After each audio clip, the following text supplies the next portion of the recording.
Hi, I'm Alice.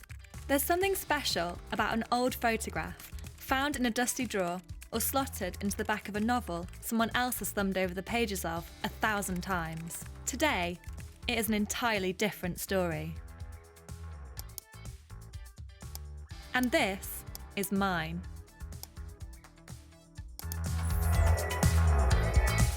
There are over 2,000 photos of me on Facebook, 1,179 that I've been tagged in, and a good few hundred more that I have not.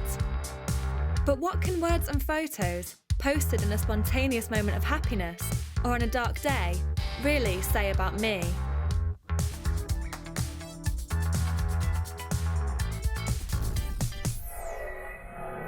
I joined Facebook in 2006, and apparently this was the first photo I ever uploaded. But 2010 seems like a more appropriate place to start, a time that seems so different from today. I was a student at Sheffield Uni, and my best friend Rita was only a doorstep away. One evening, as I sat on the sofa watching Hollyoaks in my fleecy pyjamas, Ricky, my boyfriend of 4 years, walked into the living room, got down on one knee, produced a stunning diamond ring and said, "Alice, will you marry me?"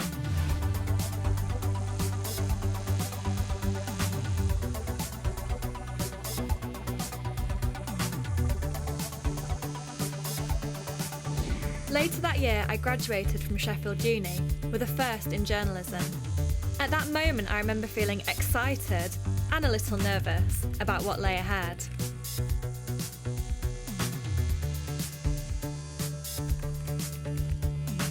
Nine days after graduation, a documentary I made about finding my biological dad was on the telly. I've got just a niggling thing in my tummy every time I watched a film and there's like a dad and a daughter, and I think, where's my dad? Like, why haven't I got that?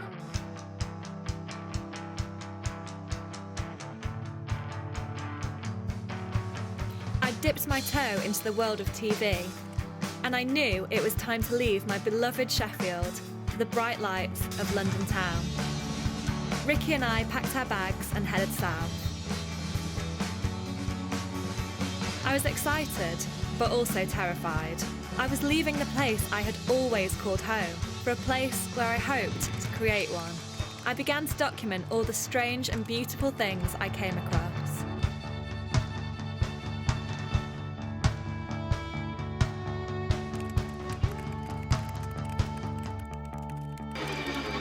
It was pretty scary leaving my friends and family at first, but I threw myself wholeheartedly into my new life with Ricky. Suddenly, I was being stimulated from every angle. Every single day, my world got bigger, and I felt myself shifting and changing to adapt. Ricky, 15 years my senior, didn't always want to go to the party or hang out with my new mates. When he didn't want to go, I went anyway. It may sound harsh, but I really missed my friends in Sheffield, and I didn't want to miss out on forming new friendships in London. Besides, dressing up as a gypsy bride in a wedding dress covered in fairy lights and strutting around Soho with drag queens and fashion students was really fun, even without him. In February 2011, Ricky and I decided to leave London life behind for a little while and headed to South Africa. Watching the sunset on Tabletop Mountain and cuddling a baby lion cub was definitely as far away from fast-paced London as you can get. But pictures and words don't tell the whole story. I was standing on the rooftop of our beautiful hotel in South Africa, thinking about a change I needed to make, whilst crying my eyes out on the phone to my mum. "Are you sure, darling?" my mum said. Back in London, I agonised about choosing the right words. The day I decided to tell him, I asked if he'd be home that evening. "You're not going to break up with me, are you?" he half joked. Walking away from my ex was one of the hardest things I've ever had to do. Not least because I loved him, but because I knew he loved me. I realise now, back then I was afraid of never knowing my independence, of never knowing myself. I guess that's why I felt I had to go it alone. I had to experience things by myself, for myself.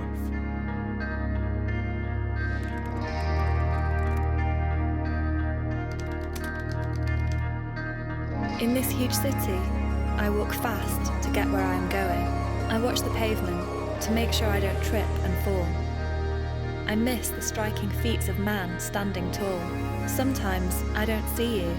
I miss your face and all the beauty that lives there. Bodies rushing past, going where? It can be dark, it can be lonely, it can be tough, but it can be wonderful, it can be new, and it can be mine. Do the things you love, and do them often, for life is short and only what we make it. And so I did. Seeing this now, that painful decision put me on a path that I'm still on today. I searched for a room of my own, a little space in the world that was just mine. I formed the kind of bonds you can only form with friends you've lived with, and I started to develop my independence. With bravery and determination came a little bit of luck.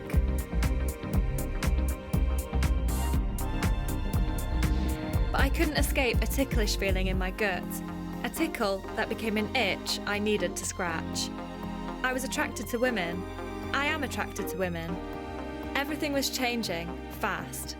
And sometimes it felt as though I was on the outside looking in. Luckily, I still had Rita to remind me who I was and keep me grounded. I looked forward to her London visits.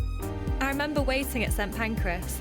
I couldn't wait to give her a cuddle and tell her about all the new adventures I was having. It was then we got friendship piercings together, and I shaved off half my hair. I needed a sign. I was part of the lesbian community now, and I wanted the girls to know. Soon, life was moving pretty fast. We have scanned the musical horizon to bring you only the best in new music. Exclusive content on a wide variety of topics, and I'm expecting big things, so let's see what's going on. Looking at this now, life was a whirlwind. A perfect opportunity for me to explore my sexuality in a new way. Not that I shared everything about my new life on social media. Maybe it was then I should have slowed down, but I was on a roll.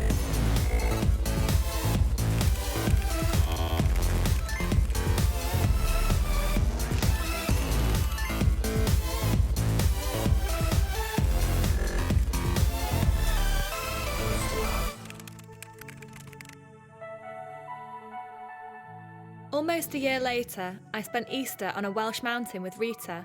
It was a goodbye holiday, as Rita was no longer going to be only a train ride away. She was about to set off backpacking around South America, and I knew I wouldn't see her for at least 6 months. And so, I got back on board the London roller coaster.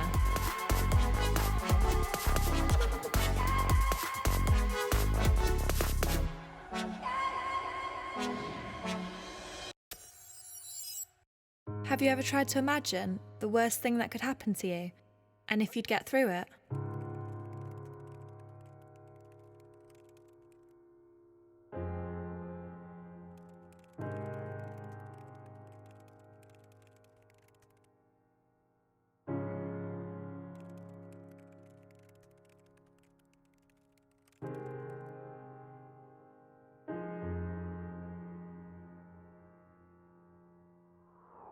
When Rita died, I couldn't bear to look at photos of her. But now, photos, memories, and stories are all I have, and I'm grateful every time I discover a new one. I still write Facebook messages to Rita and post things that make me think of her.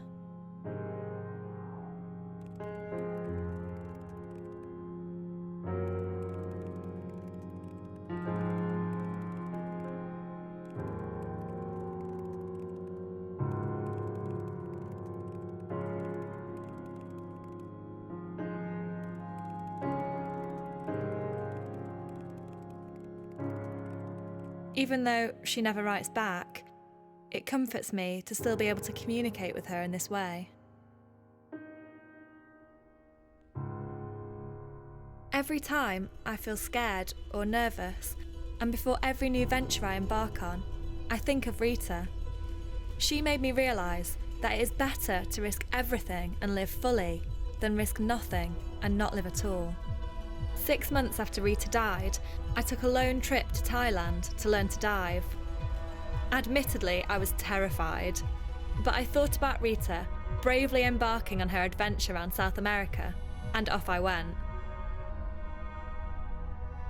Back in London, it was my time to live without fear.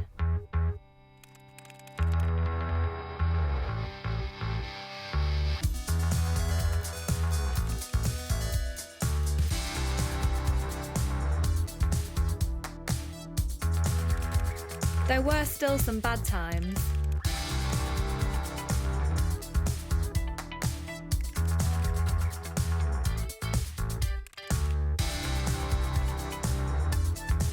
And some good ones too.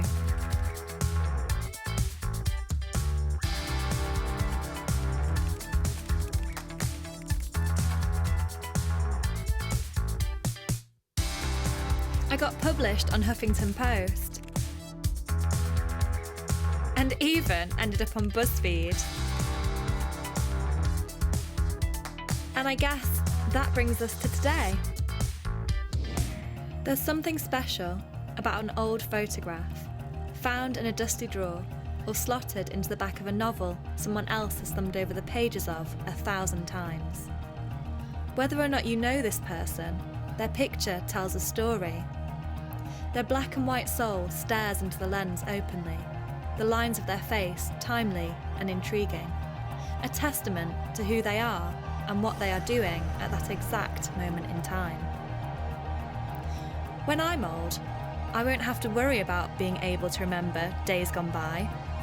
When I'm gone, photos online and half-forgotten blogs will be there for someone to find. When I die, my online presence lives on. Is that why we do this? To say, look, I was here, I existed, I lived and it was worth it. It was worth the pain and hurt and disappointments because I was here. This was me.